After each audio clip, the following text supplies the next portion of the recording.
everyone doing? It's gonna be just such a great live. Okay, so please invite your friends. We're just gonna have such a great conversation today, and that's because we're talking about common issues, common charges or convictions you really want to avoid if you are trying to get a green card, or if you want to be a citizen one day. Uh, so these are common charges or convictions that you really want to avoid. All right. So go ahead and invite your friend. Now would be a great time to invite friends. And of course, as I always do on every live, I'll be answering questions for the last 5 minutes of this live. So right now it's 3:26, and I plan to be gone by 3:45. So that's roughly about 20 minutes or more, or a little bit, roughly about 20 minutes. All right. So we're going to get straight into it. I'm just going to jump straight into it. First of all, you really want to avoid anything that's considered a crime of moral turpitude. In immigration law, we have something called crimes of moral turpitude, and that's usually things that society just considers to be bad. Like a society just thinks these are faux pas. So these are usually things such as, let me move my camera from here. These are usually things, excuse me, guys. These are usually things such as felonies, and usually any felonies are crime of moral turpitude. Anything like rape, anything that society considers to be a negative, like a no, like anything that society would say, like, no, why would you do that? That's considered a crime of moral turpitude. All right. So you really want to avoid anything, of course, that's a crime of moral turpitude.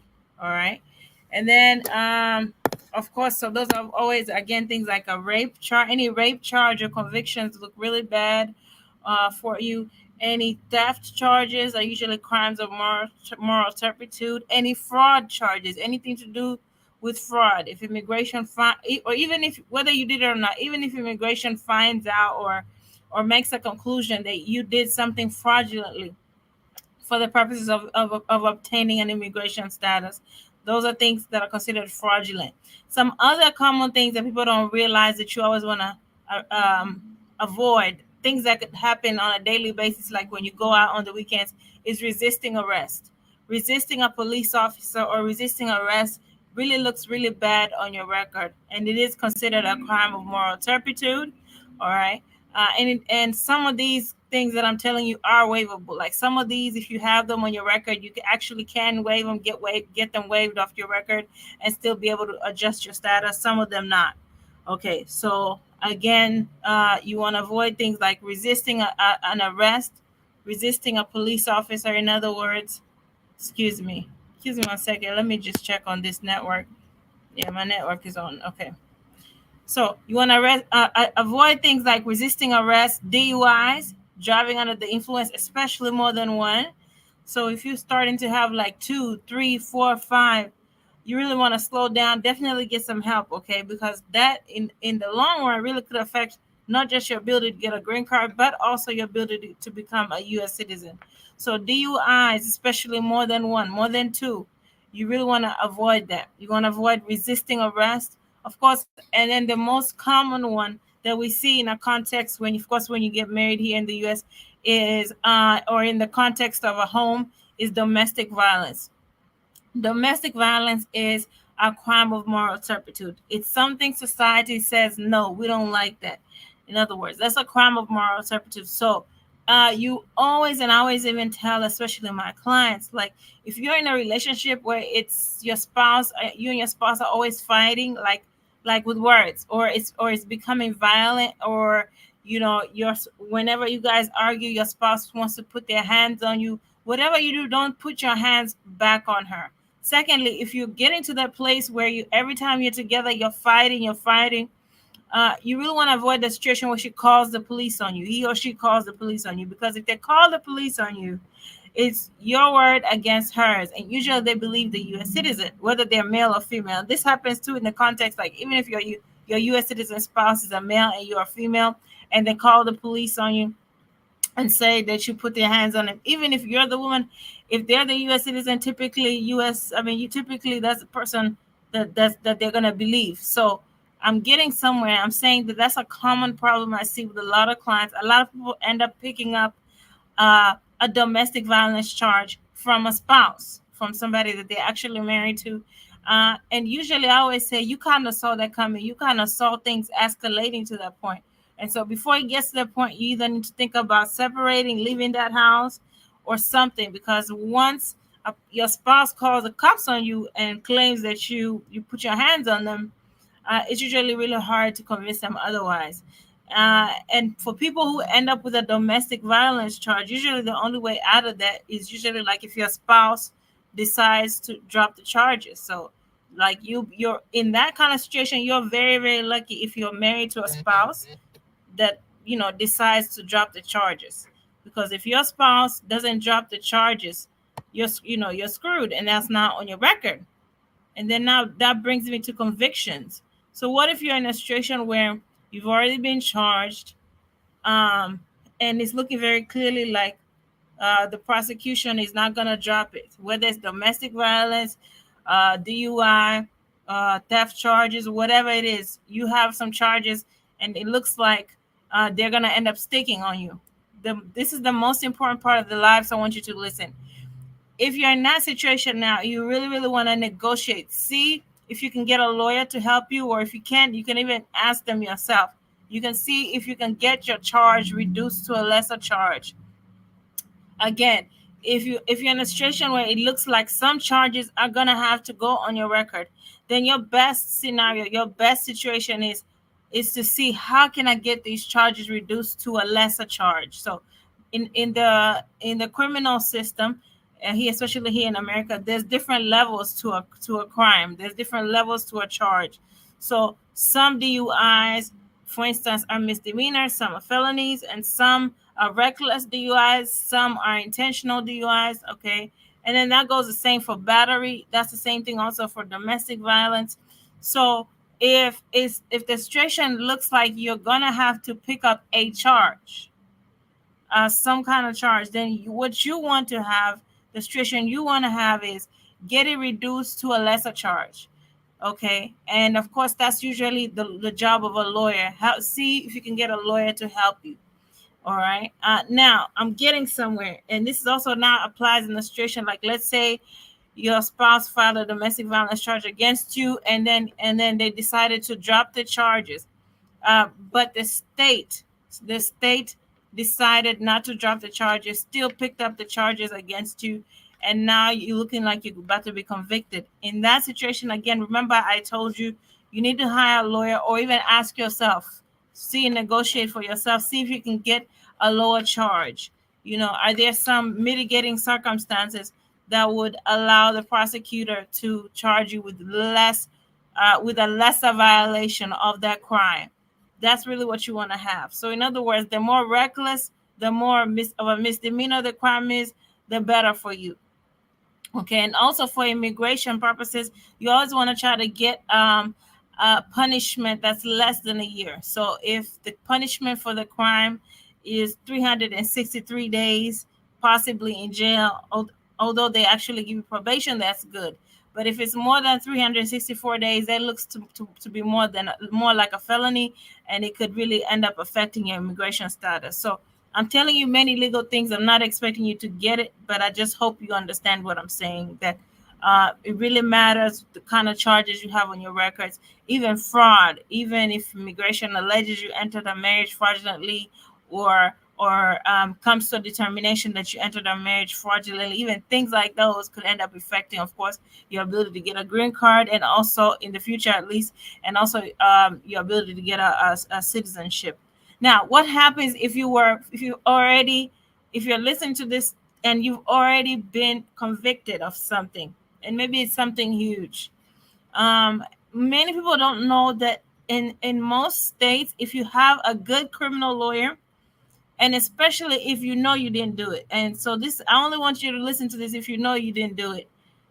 There are in most states, there are laws that will allow your criminal lawyer to go in and reopen a case, reopen a prior charge that you had, and get it reduced now to a lesser charge, especially if they can show you didn't do it, or they can show some circumstances, some evidence that wasn't there initially.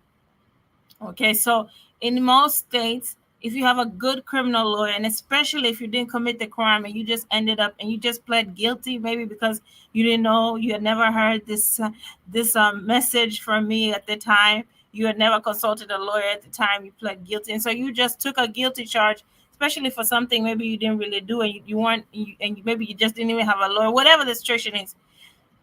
If you get a criminal lawyer, usually they can go in, especially a good one, can go reopen the prior case you had and get a sentence reduction, can get the charge, in other words, reduced, the conviction and the sentencing reduced to something lesser.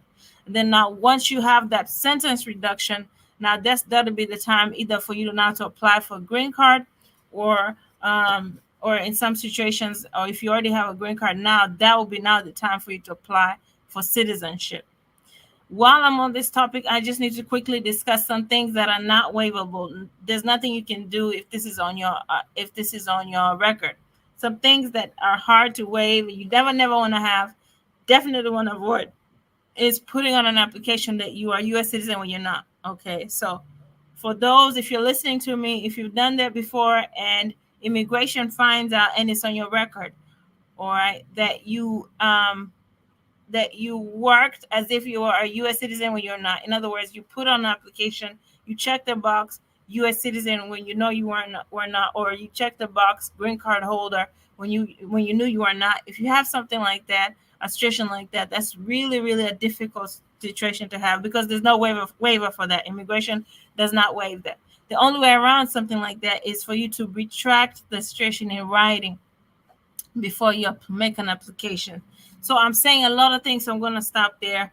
But just so you know, if you've ever fraudulently or lied and stated that you are a U.S. citizen when you're not, or that you're a green card holder when you're not, in order to work, vote, or get some other benefit here in the U.S., just remember that I said the only cure to that is usually retraction. It's a written retraction, and it needs to be done like in a timely manner. All right, in a timely manner. So because I don't like to talk nothing but legal things and talk difficult things the whole life, let me start answering questions. So just remember, I covered what to do if you already have charges, convictions on your record, what to do if if you're just getting charged but not convicted yet, what to do, what should you do in a situation like that. Also in this live, I've covered common charges you want to avoid. You want to avoid anything to do with larceny, theft. You want to avoid any domestic violence charges, which is very common. I see that a lot in my line of work, domestic violence charges. And then, of course, especially want to avoid the DUI charges. All right, you want to absolutely avoid DUI charges. And for domestic violence, typically you can kind of see it coming. Like you and your spouse have already been arguing and fighting a lot. So before it gets to the point where your spouse actually calls the police on you, um, you need to get out of that house. And sometimes some people, I've actually had conversation with some people who the situation was kind of very funny. Like maybe they're the ones who called the cops on their spouse, but by the time the cops showed up, the spouse had went and bruised themselves and acted like it was the other way around. So domestic violence is just a very interesting situation.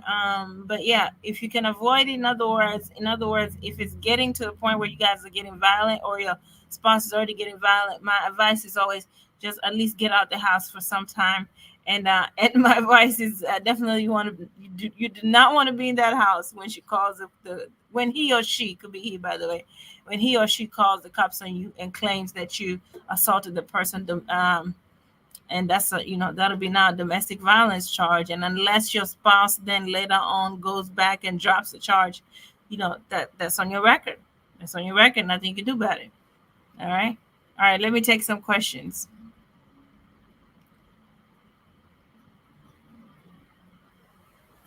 Hello. Let's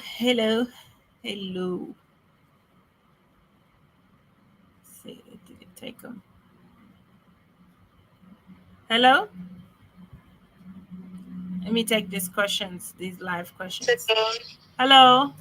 Hi, good afternoon. I have a question I want to ask you quickly. Yeah. All right. So, before I had like a private mailbox, and so I had to change my address. So I sent it to the USCIS, but before that, they lost my mail at the mailbox. How do you go about getting your mail back? Who's they? The post office. Oh, that's not an immigration question, ma'am. But yeah, but call the post office themselves.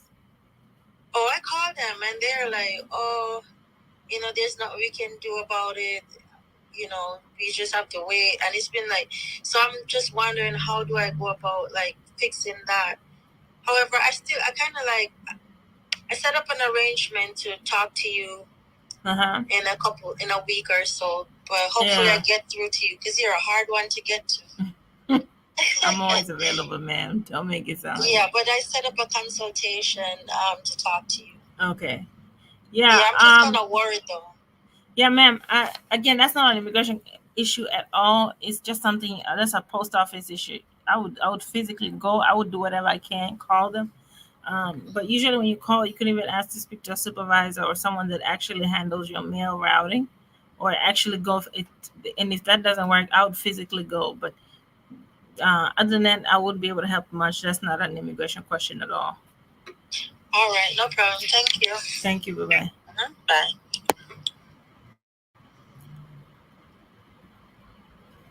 All righty. Let me take the other two questions. Whoa. It's getting a lot. Hello?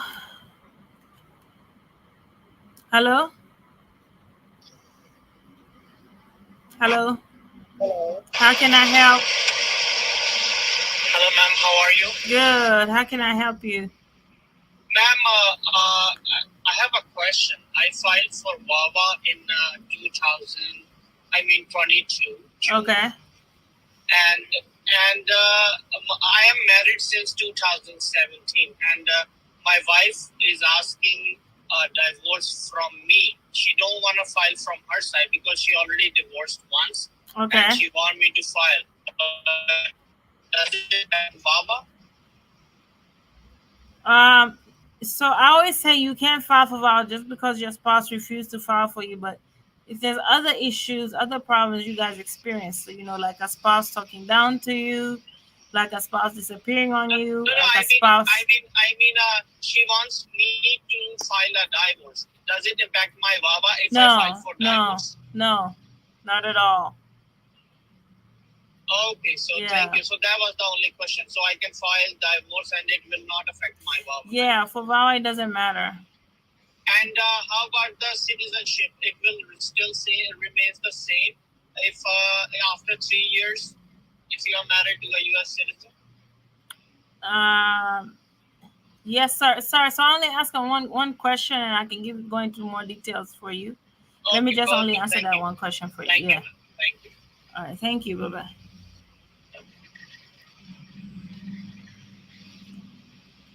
All right. Let me take these other people here.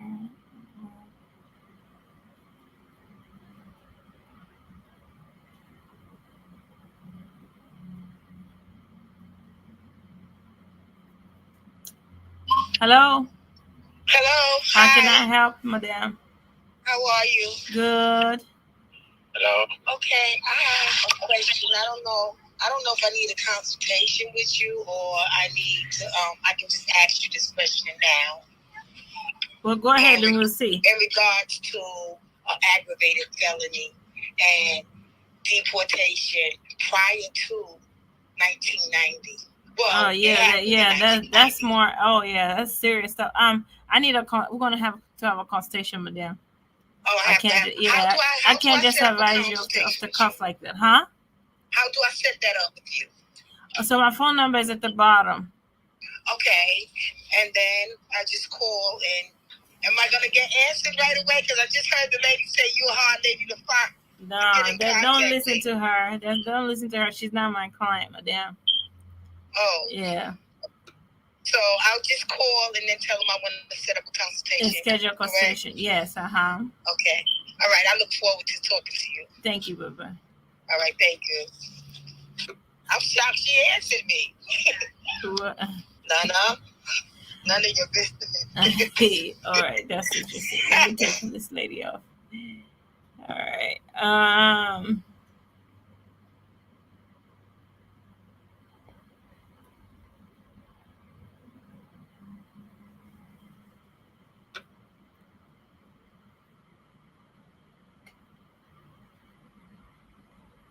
Hello. Hello? Hello. Hello. Hey, I have a question, right? Mm-hmm. So I have this friend, and she's been in the United States for 2 years, but she came with an F1 visa, right? Right. And now something, I think she's having issues with her family and her dad at home about she being a lesbian and stuff, and now she can't go back home. Can she fight for asylum? Yeah, that's usually a good asylum case. Sounds like it. Okay. I'd have to talk to her or tell her schedule a conversation with the lawyer. But yeah, sounds like it. I'll connect her with you when I'm done with it. And secondly, when someone gets an ROFE, is that a problem? One question, sir. Bye. Bye. Thank you. All right. Hello. Person on the right. Hello. Can I take your question? Is it that this person doesn't know they're on live or?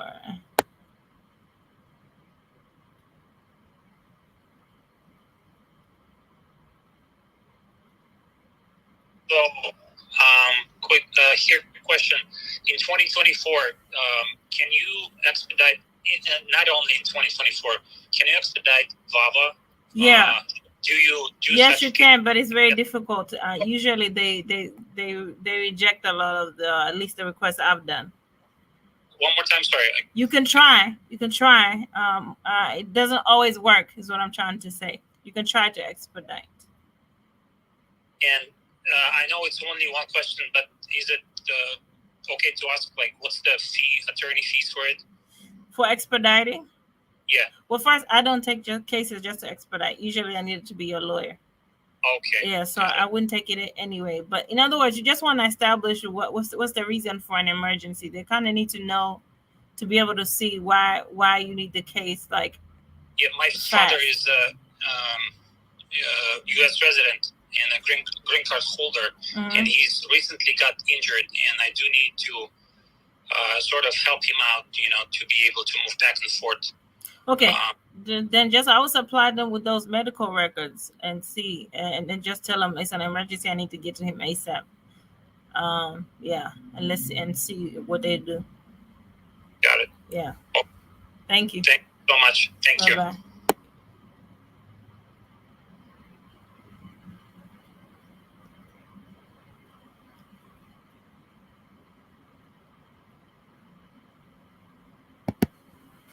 Strange. All right. I'm gonna answer 2 more questions, and then it's time for me to go, guys.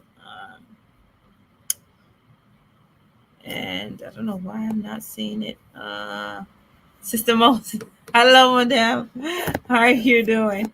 Let me answer one of these questions real quick on here. I'm a DACA recipient for 10 years. Also filed for my VAWA since October 23rd. Waiting my VAWA EAD. Okay, so I think you're just asking questions about your work permit. Work permits right now are taking about 6 months, 6 to 10 months. So about 6 months from the day you filed is probably when you should expect 6 to 10 months is when you should expect to get a travel permit. All right, guys. I think I'm done with the live questions for now. Please share. Remember, stay away from the DUIs. Stay away from any rape charges or convictions.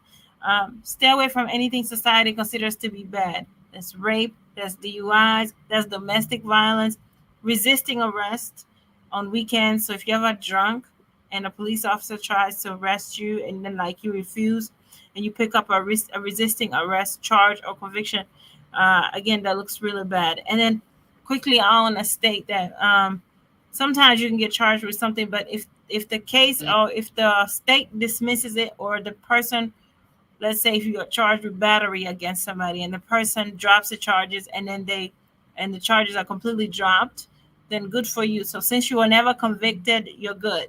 So if the charges were completely dismissed you look good, and you're still in a good situation. And on this topic, I always want to state that, although it's something I don't ever want to say, because I don't want people to think I'm giving them excuses. But if you ever pick up like a larceny charge and it's like under $500 or $1,000, and you pled guilty, especially at the time of citizenship, there's an exception for larceny. There's a petty theft exception for larceny. So like any larceny, any theft charges that were like under $500 worth or under $100, usually, if that's the only thing you have on your record, those ones would fall under the petty theft exception, and you should still be able to get your citizenship or your green card depending on where you are at. But in other words, the most important thing is to get a green card and even citizenship, there's something called good moral character. And for good moral character, they definitely look to see, do you have any criminal charges?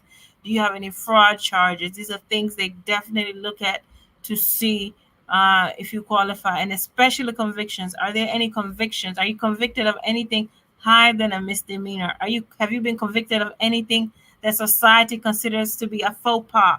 Rape, domestic violence, multiple DUI charges. These are some examples. I think I've said domestic violence already. Theft, these are things that society considers to be no.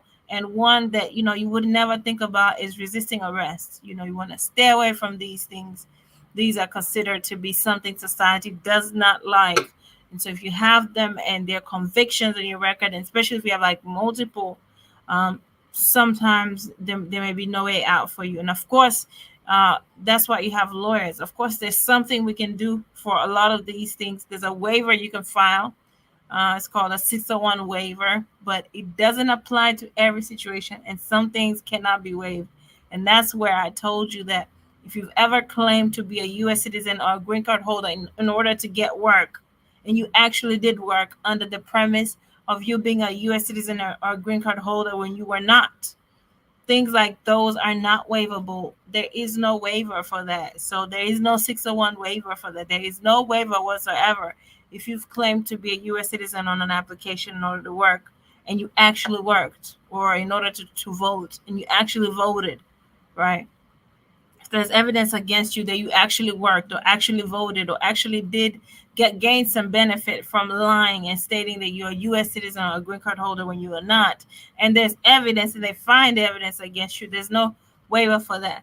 So again, it's different if you did it and maybe it went under the radar, or maybe this was back in the day when where you worked for, maybe you worked for an old company where the HR department didn't keep proper records, so they don't even know, and immigration can't access it. So if they can't access it, they don't have it, maybe it's a different issue. But once they find out about it and they have this record that you actually claim to be a U.S. citizen or green card holder and you gain some benefit from it, and they have evidence against you, there's no waiver for that. The only thing you can do at that point is maybe claim that you actually retracted it. Like, in other words, that you actually, in writing,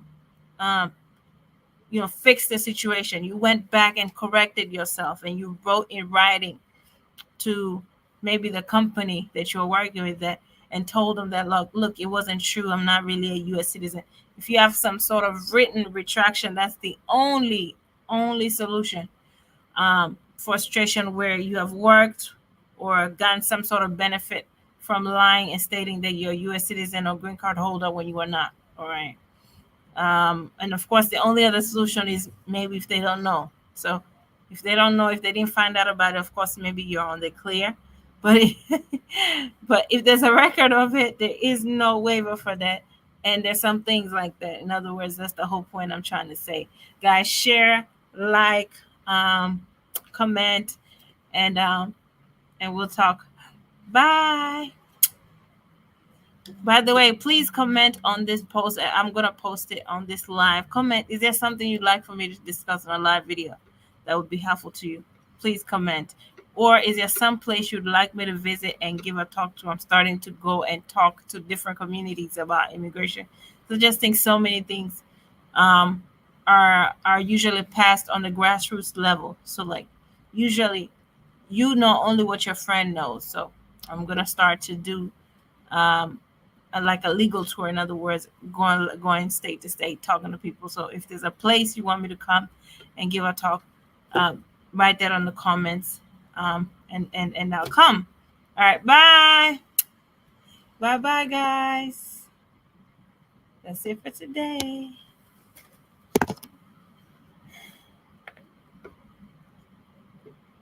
Madam, I see your question. How long does it take to get when you file for our registered status? That's a consultation question. I would answer that at the consultation. Please schedule a consultation. Okay, madam? Schedule that consultation. Bye.